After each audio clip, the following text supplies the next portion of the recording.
इस कहानी को ध्यान से सुनना और फील करना। मैं कहानी शुरू कर रहा हूँ। एक गांव में एक गरीब किसान रहता था। उसी गांव में एक अमीर व्यापारी रहता था। उस गांव का गरीब किसान रोज सुबह अपने खेत में जाता, दिन भर मेहनत करता और शाम को घर आता। दूसरी तरफ उस गांव का जो अमीर व्यापारी था वो उस किसान को देखता तो वो उसको देखकर सोचता, अरे ये इस गरीब किसान के पास तो कुछ भी नहीं है, ये तो गरीब है। अगर मैं इस गरीब किसान का कुछ बिगाड़ भी दूं तो ये मेरा क्या कर लेगा। जब भी वो उस गरीब किसान को देखता तो वो यही सोचता।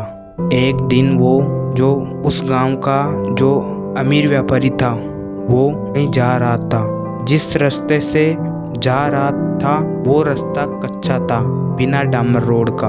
उसी कच्चे रास्ते पर उस गरीब किसान का खेत आता है और वहां जाकर उस अमीर व्यापारी की गाड़ी रुक जाती है। उस तरफ से जो गरीब किसान था उस तरफ से वो आ रहा था।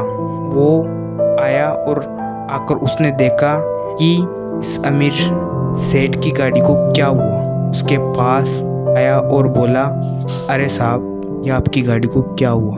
तो उस अमीर व्यापारी ने गुस्से में बोला, मेरी गाड़ी खराब हो गई, मेरी गाड़ी का इंजन खराब हो गया। ये सब बोला। वो जो गरीब किसान था उसने उसकी ये बातें सुनी और वो तो किसान था ही, तो उसके पास बैलगाड़ी थी। तो उस बैलगाड़ी पर उस अमीर व्यापारी को बैठाया और जहाँ पर अमीर व्यापारी जाना चाहता था उस अमीर व्यापारी को वो वहाँ तक पहुँचाया। जब पहुँचाया तब उस अमीर व्यापारी को समझ में आया कि ज़िंदगी में पैसा ही सब कुछ नहीं होता। माना पैसे के बिना लाइफ नहीं चलती, लेकिन पैसा इतना भी ज़रूरी नहीं होता।